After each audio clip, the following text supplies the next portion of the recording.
જાણવાનું જાણે નહીં અને ન જાણવાનું જાણે કોટ, નિષ્કુળાનંદ એ નરની કહો ટળે કેમ ખોટ. આપણે રાત દિવસ ખોટું જાણવા માટે અને ખોટી જગ્યાએ સંબંધ બાંધવા માટે પ્રયત્ન કરે છે. એ જ મેલ છે. આ મેલ જાય એટલે આપણે નિર્મળ થઈએ અને જીવન ધન્ય ધન્ય બની જાય. માટે આ વચનામૃતમાં કહે છે કે ભગવાનના મૂર્તિનું ધ્યાન કરતા જે પદાર્થ આડો આવે, જે વ્યક્તિ આડો આવે, જે વસ્તુ આડો આવે, આ બધી જ માયા છે. અને આ માયાથી મુક્ત થવું એ સાચું મુક્તત્વ છે. તમે કહેશો કે માયાથી જીવ મુક્ત થાય અને પરમાત્માથી યુક્ત થાય તો એને પ્રાપ્તિ કેવી થાય? માનો આપણા જ પ્રશ્નને સત્સંગની મુક્તાનંદ સ્વામી વાચા આપે છે. એટલે તરત જ પૂછ્યું કે ભગવાન તમે આ માયા મુકાવાની વાત કરો છો, ઈશ્વર પ્રાપ્તિની વાત કરો છો, તો ભગવાનનો ભક્ત જ્યારે પંચભૂતના દેહને મૂકીને ભગવાનના ધામમાં જાય ત્યારે તે કેવા દેહને પામે છે? બહુ સમજવા જેવો પ્રશ્ન છે. તો મહારાજે એવું કહ્યું કે ધર્મકુળને આશ્રિત એવો જે ભગવાનનો ભક્ત તે ભગવાનની ઈચ્છાએ કરીને બ્રહ્મમય દેહને પામે છે. બ્રહ્મમય દેહનો અર્થ થાય ચૈતન્યમય દેહ, અલૌકિક દેહ, જેમાં સ્ત્રી પુરુષનો ભેદ નથી એવો દેહ, જેને ભાગવતી તનુ કહેવાય, જેને ચૈતન્યની મૂર્તિ થઈને પુરુષોત્તમ નારાયણની સેવામાં હજુર રહે એવું કહે છે. આપણે મુક્ત થવું મુક્ત થવું મુક્ત થવું કહીએ છીએ, પણ આપણી મુક્તિ શું છે એ તો આપણને ખબર હોવી જોઈએ ને. આપણી મુક્તિ એ છે કે આપણે આ જેવો આપણો અત્યારે આ બોડી છે એ 16 વર્ષની કિશોર ચૈતન્યની મૂર્તિ બનીને પુરુષોત્તમ નારાયણની સેવામાં હાજર રહેવું એ જ સાચી મુક્તિ છે. મહારાજ કહે છે કે જ્યારે મુક્તિ થાય ત્યારે ભક્તને પણ ભગવાન જેવો જ આકાર બની જાય છે. ભગવાન જેવી જેનામાં અલૌકિકતા અને આનંદ પ્રગટ થાય છે. માટે અન્યથા સ્વરૂપને છોડીને પુરુષોત્તમ આકારે વૃત્તિઓ થઈ જાય એ તો મુક્તિ છે. ભગવાનનો એક મોટો મહિમા એક વાક્યમાં તમામ પંડિતો, વિદ્વાનો, સુગ્નજનો અને વેદો ઉપનિષદો ગાય છે કે ભગવાન કરતુમ અકર્તુમ અન્યથા કરતુમ સમર્થ છે. કરોડો બ્રહ્માંડને સંકલ્પ માત્રથી કરે છે એટલે એ કરતા છે. અરે કોક એક કાર્યમાં વિઘ્ન કરવા જાય તો સેકન્ડના છઠ્ઠા ભાગમાં રોકી પણ શકે છે, માટે પણ એ કરતા છે. કરોડો બ્રહ્માંડો કરે છે છતાં એને એનો લેપ લાગતો નથી એટલે અકર્તા છે. પોઈન્ટ 2 કે બીજા દ્વારા મહાપુરુષ કે અક્ષર બ્રહ્મ આખી સૃષ્ટિનું સર્જન કરાવે છે અને અસંગ રહે છે, માટે પણ એ અકર્તા છે. અને કોકને ન કરાવવું હોય છતાં એની પાસે એ કરાવી શકે છે. એટલે કરાવવાનું હોય એ કરાવી શકે છે, ન કરવું એની પાસે કરાવી શકે છે, અને કોકને ખોટું કરવું હોય તેને રોકી પણ શકે છે. માટે અકર્તા ને કરતા. તો અન્યથા કરતું શું? ઘણા એવું કહે છે કે ભગવાન જડનું ચેતન કરે, ચેતનને જડ કરે. ફોર એક્ઝામ્પલ કે વડતાલ મંદિરમાં સમથિંગ 222 જેટલા નાના મોટા પૂતળા પથ્થરના છે. એક એક પૂતળા જોવા પરમાત્મા પધાર્યા. કારીગરોની કારીગરી જોઈને પરમાત્મા રાજી થયા. ત્યારે બ્રહ્માનંદ સ્વામી સાથે હતા એ બોલ્યા કે પૂતળા તો બહુ સારા છે પણ પુરુષોત્તમ ક્યાં? પુરુષોત્તમ હોય તો પ્રાણ પૂરે. અને એ જ વખતે ભગવાને આમ છડી અડાડી તો એ બધા પથ્થરના પૂતળા નાચવા લાગ્યા. બ્રહ્માનંદ સ્વામીએ પણ લખ્યું પૂતળા સર્વે નાચવા લાગ્યા, પ્રગટ પ્રભુને પ્રતાપ, આકાશે દેવ જોવા આવ્યા છે. ગઢપુર ધામમાં મંદિરના મુખ્ય દરવાજા પાસે સિંહ છે, એની ઉપર આમાં હાથ મૂક્યો તો એ સિંહ પણ ગર્જના કરવા લાગ્યા હતા. આ જડમાં ચેતનત્વ આપી દેવું એ અન્યથા કરતું છે. એ તો બીજા દેવો પરથી પણ કરી શકે, કોઈ જગદંબા પણ કરી શકે, બ્રહ્મા વિષ્ણુ મહેશ કે અવતારો પણ કરી શકે. તો એમાં પુરુષોત્તમ નારાયણનું અન્યથા કરતું શું આવ્યું? ચેતનને જડ કરી દેવો એ પણ છે. ભગવાન સ્વામિનારાયણ ના બામરોલી ગામમાં ગિરધરભાઈ કરીને ભક્ત થઈ ગયા. એના ધર્મપત્ની રતનબા હતા, એ સાસરે ગયા હતા. સાસરેથી લઈને આવતા હતા અને રસ્તામાં અવાવરૂ જગ્યામાં એક ઉજ્જડ નાનું એવું ગામ એમાં રોકવાના. તો એ ગુંડા લોકોનું જ ગામ હતું. એમને આ રતનબા ઉપર દ્રષ્ટિ બદલી. ખબર તો આવી ગઈ પણ હવે બીજો કોઈ ઉપાય નહોતો. વહેલી સવારે પૂછ્યા વગેરે ચાલતા થયા. ઓલો ગુંડો નરાધમ વ્યક્તિ એના ટોળાને લઈને પાછળ પડ્યો. ભક્ત જ્યાં સૂર્યોદય થાય ત્યાં નદીના કિનારે સ્નાન કરી અને નાના શિવાલય દેવળમાં પૂજા કરતા હતા. એમાં ઘોડા તબડાક તબડાક કરતા આવ્યા અને સીધા ગિરધરભાઈને ઉપર બંદૂક ઠેરાવી અને ભડાકો કર્યો. ત્યાં તે ઢળી પડ્યા. રતનબા મંદિરની અંદર ડેરામાં જઈને અંદરથી વાંચી દીધું અને નાભીથી નાદ કર્યો, હે નાથ પધારો. સેકન્ડના છઠ્ઠા ભાગમાં પુરુષોત્તમ મંદિરમાં પ્રગટ થયા. કે છે કે રતનબા ચિંતા કરતા, અરે પ્રભુ ઓલા ભરી બંદૂક 8-10 ઉભા છે. ભગવાન કે ચિંતા કરવાની, બાણું અરે પણ પ્રભુ તમને મારી નાખે. કારણ કે આપણે જયારે ભયમાં હોઈએ ત્યારે આપણને સામે બાળામાં પણ ભય દેખાય છે. આ તો નિર્ભયતાની મૂર્તિ છે. અને ભગવાન કે મોટા સંતનું પહેલું કર્તવ્ય છે જીવને નિર્ભય અને નચિંત કરવા. એટલે જેવું બાણું ખોલ્યું અને ઓલા ગુંડા આમ જ્યાં ભડાકો કરવા જાય ત્યાં ભગવાન એમ બી દ્રષ્ટિ કરી, પરોળિયા જેવા પથ્થર કરી નાખ્યા. જો ચેતનને જડ કરી નાખ્યા. ઓલું મળદું હતું એની ઉપર આમ હાથ ફેરવો, ત્યાં ગિરધરભાઈ ઉભા થયા. મહારાજ કે ચિંતા કરો ને, લો આ તમારા માટે ઘોડાની વ્યવસ્થા કરી, હાલો હું તમારા ગામ સુધી મૂકવા આવું. મારે એ કેવું છે કે જો ઓ ચેતન હતું એને જડ કર્યા, જડને ચેતન કર્યું. આવી રીતે જીવતદાન આપવું એ પણ એક મોટી સામર્થ્ય છે. પણ આ જે કોઈ પણ લક્ષણ છે એ લક્ષણ સાચું ત્યારે જ ઠરે કે એની અવ્યાપ્તિ કે અતિવ્યાપ્તિ ન થાય. આની અતિવ્યાપ્તિ થઈ શકે છે, બીજા પણ આવું કરી શકે છે. તો પુરુષોત્તમ નારાયણનું અસાધારણ લક્ષણ અન્યથા કરતું શું? તો કે આપણો અણુ સરખો ચેતન જીવાત્મા છે. જ્યારે બ્રહ્મમય તનુને પામે છે ત્યારે એ 16 વર્ષની સાકાર કિશોર મૂર્તિ બની જાય. એ અણુને ચૈતન્ય સ્વરૂપ આપી દેવું એ જ પુરુષોત્તમનું અન્યથા કરતું છે. અને એ પુરુષોત્તમ નારાયણ કે એના મુક્ત સિવાય કોઈ આપી શકતું નથી. એટલે તો જેતલપુરના પહેલા વચનમાં કીધું સામ્ય અવસ્થા રૂપી માયા તરવી મહાકઠણ છે. પણ એ ભગવાન કે ભગવાનના સંતને શરણે જાય તો જ એનાથી ઉગરી શકાય છે. સામ્ય અવસ્થા એટલે શું?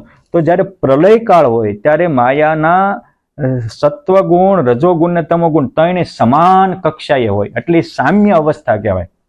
અને એ માયા એ તરવી એ મહારાજ કે મુક્તો જ કરાવી શકે. એ ગોપાળાનંદ સ્વામી હોય એ ચપટી વગાડીમાં હજારોને બ્રહ્મરૂપ કરી મૂકે. ગુણાતીતાનંદ સ્વામી, બ્રહ્માનંદ સ્વામી, મુક્તાનંદ સ્વામી ગમે એવા પાપી જીવની પળવારમાં પાવન કરીને અક્ષરધામના અધિકારી બનાવી શકે.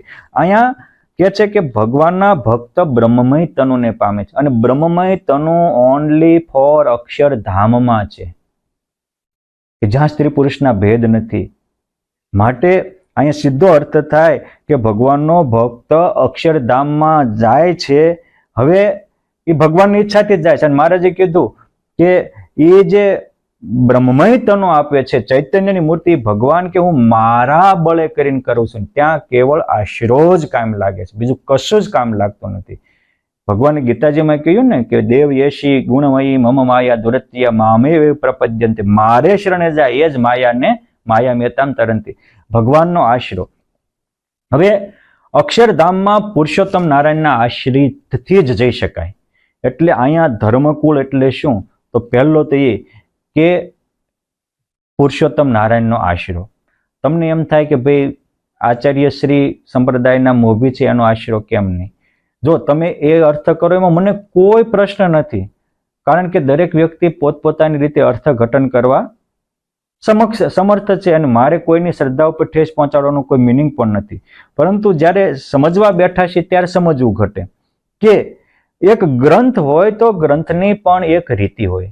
ગ્રંથનો અર્થ જ એ થાય કે આદિ મધ્ય અંતે એક સૂત્રતા ઇતિ તો ગ્રંથમ. જેમ સત્સંગ જીવન ગ્રંથ છે તો લખ્યું કે શ્રી કૃષ્ણાય વયમ નમ યો સાક્ષાત ધર્મનંદન. ધર્મનંદન એવા શ્રી કૃષ્ણ એને હું વંદન કરું છું કે જેને જેમ સૂર્ય બાહ્ય અંધકારને હરે એમ જેને હજારોના અંતર અજ્ઞાનને હરી લીધા. તો એ પછી આખી વાત એકથી આરંભ સુધી પુરુષોત્તમ નારાયણની અંતર ધ્યાન લીલા સુધી એ એક સૂત્ર હોયમાં દોરાની જેમ હાલ્યો જાય એને ગ્રંથ કહેવાય. તો આમાં પહેલો પ્રશ્ન આવ્યો અખંડ વૃત્તિનો, તો આ વચનાવતમાં હોયના દોરાની જેમ અખંડ વૃત્તિની, ભગવત સ્મૃતિની, ભગવત પ્રાપ્તિની વારે વારે વાત આવશે. બીજો પ્રશ્ન છે માયા આવરણ રૂપ થાય છે તો માયાના લક્ષણ શું, માયાથી મુકાવાય કેમ, માયા કોણ તરી શકે, આ બધી વાતો વારે વારે આવશે. જો ધર્મકુળથી અહીંયા આચાર્ય શ્રી લેવાય તો આચાર્યનું ક્યાંક વાત બીજી જગ્યાએ આવવી પડે. વચનામૃતમાં તો આચાર્ય શ્રીના બંને આચાર્યના બે પ્રશ્ન છે. ત્યાં પણ શ્રીજી મહારાજના ભત્રીજા રઘુવીરજી મહારાજ કે શ્રીજી મહારાજના ભત્રીજા અયોધ્યા પ્રસાદજી મહારાજ આવું ગોપાળાનંદ સ્વામી વગેરે મુક્તોએ લખ્યું છે, માટે સમજવા જેવું છે. પરંતુ હા, આ જ વચનામૃતમાં મહારાજ ભગવાન કે ભગવાનના સંતના આશ્રય જાય એનો તત્કાળ બેડો પાર થાય એવું વારે વારે આવશે. મોક્ષનું દ્વાર કેમ ખુલ્લું થાય? તો મહારાજ કહે છે કે એવા જે એકાંતિક સંત છે, જે ધર્મ, જ્ઞાન, વૈરાગ અને મહાત્મા સહિત ભક્તિ એ યુક્ત જે એકાંતિક સંત, એમાં કુટુંબી જેવી પ્રીતિ થાય, મોક્ષના દ્વાર ખુલી જાય. વારે વારે આ વાત આવશે કે જેને ભગવાન કે ભગવાનના સંતનો આશરો છે એને કાળ, કર્મ અને માયા ત્રણેય બગાડી શકતા નથી, અને એનો આશરો નથી તો એનું ત્રણ મળીને રૂડું કરવા ઈચ્છે તો એ રૂડું કરી શકતા નથી. પ્રથમનું 72 આ ઠેઠ સુધી ચાલ્યું જાય છે. એટલે ધર્મકુળનો અહીંયા પુરુષોત્તમને પામવાની વાત છે, અને અતિ મોટા પુરુષને આશ્રય રે બળે પૂર્વ જન્મના પાપ, માટે સેવે સાચા સંતને તારા ટળશે ત્રિવિધિના તાપ. એવા જે મોટા પુરુષો છે, પછી આચાર્યશ્રી હોય, કોઈ મોટીબા લાડુબા જેવા બહેનો હોય, કોઈ પર્વતભાઈ જેવા કે શિવલાલ શેઠ જેવા હરિભગત હોય, કે ગોપાળાનંદ સ્વામી, ગુણાતીતાનંદ સ્વામી, બ્રહ્માનંદ સ્વામી, મુક્તાનંદ સ્વામી મહાસંત હોય, પરંતુ એક જ વસ્તુ છે કે એકાંતિક હોવા જોઈએ. એકાંતિક કે જેમાં ધર્મ પણ કમ્પ્લીટ હોય, આત્મનિષ્ઠા એ દેહનો કીડો ન હોવો પડે, દેહની માટે ક્યાંય કંગાળ ન થતો હોવો પડે, એ આત્મનિષ્ઠા વાળા હોય, વૈરાગ્ય યુક્ત હોય, ભક્તિમાન હોય અને ભગવાનના સ્વરૂપની નિષ્ઠા વાળા હોય. આ 5 ગુણો જે હેતુથી વચનામૃત લખાવ્યું છે, એ 5 ગુણે યુક્ત જે હોય સંત, એનો આશરો. એટલે ધર્મકુળનો અર્થ 2 થાય, કાં મહારાજ અને કાં આ 5 ગુણે યુક્ત મોટા સંત ભક્ત, એનો આશરો કરે એવો જે ભક્ત છે એ જ બ્રહ્મને કહેતા અક્ષરધામમાં જાય છે. બીજા માટે અક્ષરધામમાં જવું ટપ છે. હા, જાય ત્યારે કોઈ ગરુડ ઉપર બેસીને જાય છે, કોઈ રથ ઉપર બેસીને જાય છે, કોઈ વિમાન ઉપર બેસીને જાય છે, એ જે યોગ સમાધિ વાળા. કારણ કે કોઈ પણ વસ્તુને ઓળખવી હોય તો આપણામાં પણ એક પાત્રતા જોઈએ. મેં પહેલા કહ્યું હતું કે રામાનંદ સ્વામી એવા સુપાત્ર હતા, તો ભુજમાં સમાચાર મળ્યા કે લોજમાં બ્રહ્મચારી આવ્યા છે, તરત કીધું કે કરોડો બ્રહ્માંડના કિંગ છે. હું કાયમ કહેતો હતો કે હું ડુગી ડુગી વગાડનારો અને ખેલ ભજવનારો આવે છે, ખરા ખેલના ખેલૈયા આવી ગયા, તરત એને ઓળખાઈ ગયા. ગોપાળાનંદ સ્વામીને સેકન્ડની 6થા ભાગમાં ઓળખાઈ ગયા. પરોત બાપા અક્ષરધામના મુક્ત હતા, ખાલી દર્શન થયા ત્યાં થઈ ગયું કે આ સર્વ કારણના કારણ પ્રગટ પુરુષોત્તમ નારાયણ છે. એ બધા સુપાત્ર હતા, સમાધિનિષ્ઠ હતા. ગોરધનભાઈને ખાલી એકવાર દર્શન થયા ત્યાં પુરુષોત્તમનો નિશ્ચય થઈ ગયો, ત્રણેય અવસ્થામાં ભગવાનની મૂર્તિ દેખાવા માંડી. માટે અહીંયા કહે છે કે એવા જે સુપાત્ર હોય એને ભગવાનને આ બધી જ કોને કેવી રીતે તેડવા આવ્યા, કોને ક્યાં મૂક્યા એ દેખાય છે.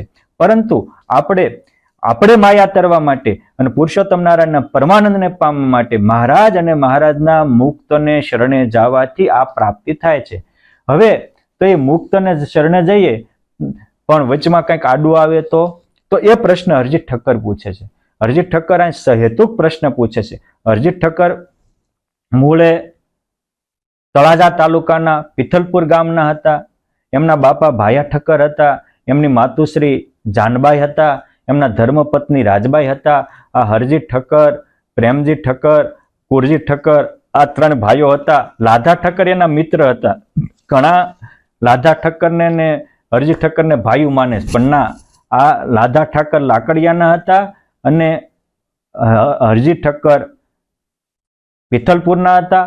બંને મિત્ર હતા ને વહાણવટીનો ધંધો કરતા, સાગર ખેડૂતો બની, અને બંને ખોજા જ્ઞાતિમાં હતા, એટલે મુસ્લિમ ઘેરે એમનો જન્મ હતો, પરંતુ પૂર્વના મુક્ત હતા.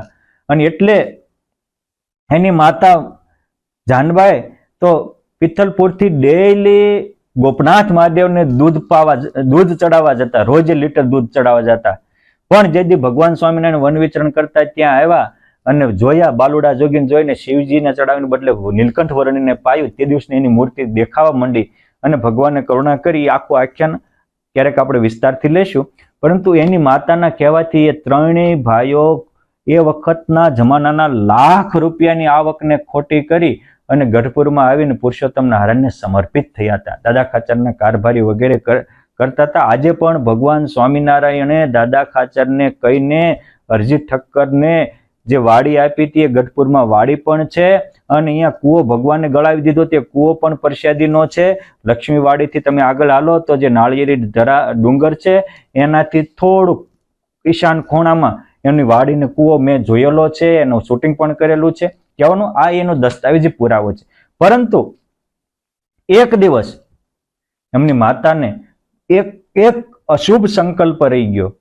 અશુભ તો નહીં, શુભ સંકલ્પ ભગવાનને જમાડવા છે, અને એ શુભ સંકલ્પને કારણે એમને એ દાદા ખાચરને ત્યાં પાંચુબાને ત્યાં દીકરી તરીકે ભગવાનને જમાડવા માટે જન્માતા. એનું નામ હીરુબા હતું.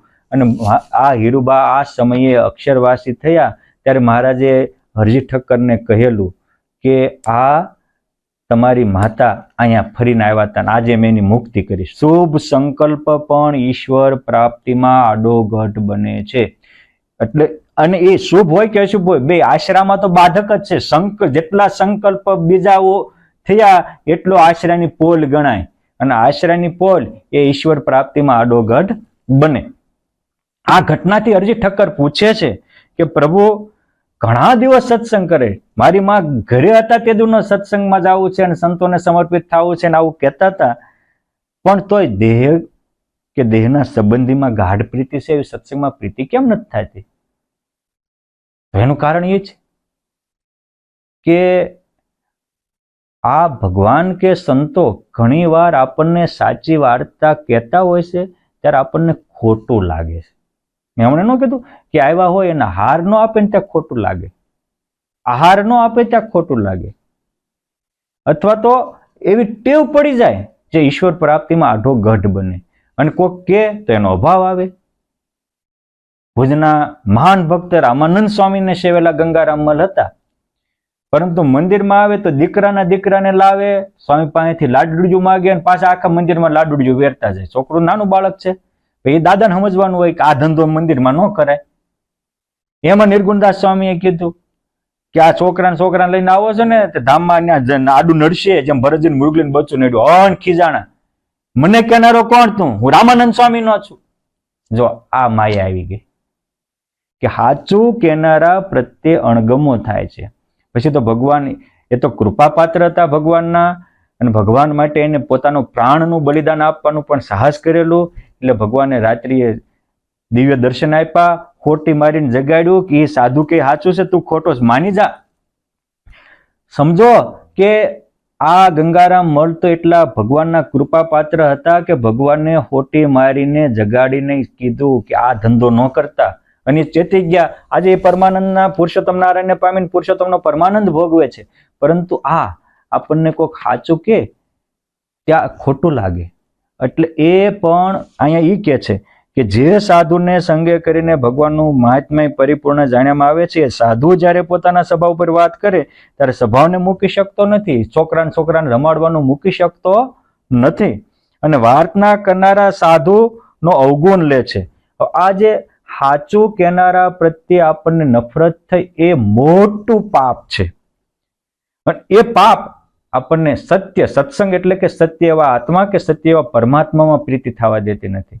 પરમાત્મા સિવાય વસ્તુ પદાર્થમાં જેમાં થતી હોય એમાં, પણ આત્મા કે પરમાત્મા આ જ સત્ય. આપણે સતની ચર્ચા કરીએ છીએ, સતનો સંગ નથી કરતા, સંગ અસતનો કરીએ છીએ. આ દેહ અસત છે, દેહના સંબંધી અસત છે. જેમ અસતને માયા મારી શકે છે, સતને કાળ કાપી શકતો નથી. એટલે આપણે સતની ચર્ચા કરીએ છીએ અને અસતનો સંગ કરીએ છીએ. એટલે મહારાજ કહે છે કે આ અસતમાં આસક્તિ, અસતમાં મમતા એ પાપે કરીને સત્ય એવા આત્મા કે સત્ય એવા પરમાત્મામાં ગાઢ પ્રીતિ થતી નથી. કેમ જે અન્ય સ્થળને વિશે જે પાપ કર્યા હોય તે સંતને સંગે કરીને જાય, ને સંતને વિશે જે પાપ કરે છે તે પાપ તો સંતના અનુગ્રહ વિના. આ તો ગંગારામ મલને ભગવાનને ચેતવી દીધા અને એની માફી માગી. તે નિર્ગુણદાસ સ્વામી આશીર્વાદ કીધા કે તમે ટૂંક સમયમાં મહારાજ તેડી જશે, અને તેડી ગયા. એ બાકી સાધનથી ન ટળતા, પોતાની રીતે ગમે એટલું કરો તોય. વડોદરાના શોભારામ શાસ્ત્રી, પ્રકાંડ પંડિત, ગોપાળાનંદ સ્વામી જેવા મોટા સંતના કૃપા પાત્ર હતા. વડોદરામાં એકવાર ગાયકવાડ સરકારે ગોપાળાનંદ સ્વામી, નિત્યાનંદ સ્વામી જેવા ધુરંધર સંતો ગયા તો બહુ ભાવપૂજન કર્યું. એ વખતમાં જગન્નાથથી તાકો લાવીને જગન્નાથથી તાકાની એક એક ચાદર ગોપાળાનંદ સ્વામી નિત્યાનંદ સ્વામીને ઉડાડી અને સારા મૂલ્યવાન હાર પહેરાવ્યા. નિત્યાનંદ સ્વામીને એવું થયું, જગન્નાથથી કપડું એ વખતે મોંઘું આવતું હતું. આમ તો એ જમાનામાં 1 રૂપિયાનું 4 કે 5 મીટર કાપડ મળતું હતું. ત્યારે જગન્નાથી કાપડ હોય તો 1 મીટરના મિનિમમ 350 થી 500 રૂપિયા થતા. આ ગાયકવાડ સરકારે આવી કિંમતી ચાદર ઓઢાડી તો નિત્યાનંદ સ્વામી એમ થોડીક વાર રાખીએ તો એનું ભલું થાય, એવા હેતુથી સ્વામીએ થોડી વાર ખભે રાખી દીધા. એને કશું જ નહોતું, પણ શોભારાયણ શાસ્ત્રી એમ થયું કે સાધુ થઈને આવા કપડા પહેરે છે. જો અંતરનો આશય જાણ્યા વિના આને આ એક બહુ મોટી માયા છે. એટલે વડોદરા સારંગપુરના રંગોત્સવ પ્રસંગે બહેનોએ માગ્યું કે માયા હું, તો કે મહાબળવંત માયા તમારી જેને આવર્યા નર નારી, એ માયા અમને ન વ્યાપે એવું વરદાન દીજીએ આપે, વળી તમારે વિશે જીવન નાવે મનુષ્ય બુદ્ધિ કોઈ દન. આ ભગવાન કે ભગવાનના સંતને વિશે મનુષ્ય બુદ્ધિ બહુ મોટી માયા છે. અને લોયાના ચોથામાં કીધું માયાને તર્યો કોને કહેવાય, માયાને ગીરો કોને કહેવાય, તો કે ભગવાન કે ભગવાનના ભક્તને નિર્દોષ માને એ નિર્દોષ થઈ ગયો, એ માયાને તર્યો, અને એમાં દોષની કલ્પના થાય એ માયામાં ગયો. આ શુભારામ શાસ્ત્રીને આ સંકલ્પ થયો. જો હજી કીધું નથી, કોઈની જગ્યાએ અવગુણ કે ટીકા નિંદાઈ કરી નથી. આપણે તો છે ને અમુક તો કલ્પનાના કલ્પવૃક્ષ હોય, ખોટી કલ્પનાઓ એટલી બધી ફેલાવતા હોય, આપણને એમ થાય કે હા બિચારો કયા ભવે તરવાનો છે, પાછા મંદિરમાં આખો દી રહેતા હોય, પણ કલ્પનાના કલ્પવૃક્ષ બધે માયાજાળ ફેલાવ્યા જ કરે. માટે આવા કલ્પનાના કલ્પવૃક્ષ ખોટી વાતોને ચગાવનારા પતંગિયાઓથી સાવધાન રહેવું. અને સંકલ્પ કર્યો તો તોય ભગવાનને ન ગમ્યું. શોભારામ પણ ગોપાળાનંદ સ્વામી જેવા મહાસંતના કૃપાપાત્ર હતા, પ્રગટ પુરુષોત્તમ નારાયણની સેવા હતા, ભગવાનની અનેક વાર આવીને સેવા પૂજા વસ્ત્રાભૂષણો ધરાવ્યા હતા. અડધી રાતે પુરુષોત્તમ નારાયણ શોભારામને જગાડીને ખોટી મારી, ખોટીનું ફૂમકું પણ તૂટી ગયું. મહારાજને કહે છે, પ્રભુ મહારાજ કે તું મારા સાધુ કલ્પના કરે છે કે આવું કિંમતી જગન્નાથથી તાકો ઓઢ્યું એમાં એનું કલ્યાણ નહીં. એ નિત્યાનંદ સ્વામીને આંબા ગામમાં બોગા ભરવાડે બકરીનું દૂધ આપ્યું, એ બકરી હું ધામમાં ચડી ગયો, બોગા ભરવાડને ધામમાં ચડી ગયો. નિત્યાનંદ સ્વામી કાશીએ ગયા અને એના પંડિત હતા, એ ભગવાનને માનતા નહોતા, નાસ્તિક હતા અને આસક્ત હોવાથી ભૂત થયા હતા. સ્વામી આમ સ્વામિનારાયણ સંકલ્પ કર્યો, ત્યાં પંડિતને રહેલા 30 ભૂતોનો એક સેકન્ડમાં ઉદ્ધાર કર્યો. એનું જેના સંકલ્પથી ભૂતોનો ઉદ્ધાર થતો હોય, જેના સંબંધમાં કોઈ બકરીનું દૂધ આવે તો બકરીનો ઉદ્ધાર થતો હોય, અને એક આવું જેને બ્રહ્માંડો નજરમાં નથી એના 300 રૂપિયા તાકો હું નજરમાં, તમે ન્યા ક્યાં સંકલ્પ કર્યા? માફી માંગી, પ્રભુ ભૂલ્યો. પછી તો હવારમાં ગોપાળાનંદ સ્વામીના પગ પકડીને રડ્યા. સ્વામી પણ નિત્યાનંદ સ્વામી પાસે લઈ ગયા અને સ્વામી પાસે ક્ષમા મગાવી. ત્યારે શુદ્ધ થયા શોભારામ શાસ્ત્રી. પછી મારા ટૂંક સમયમાં એને ધામમાં તેડી ગયા.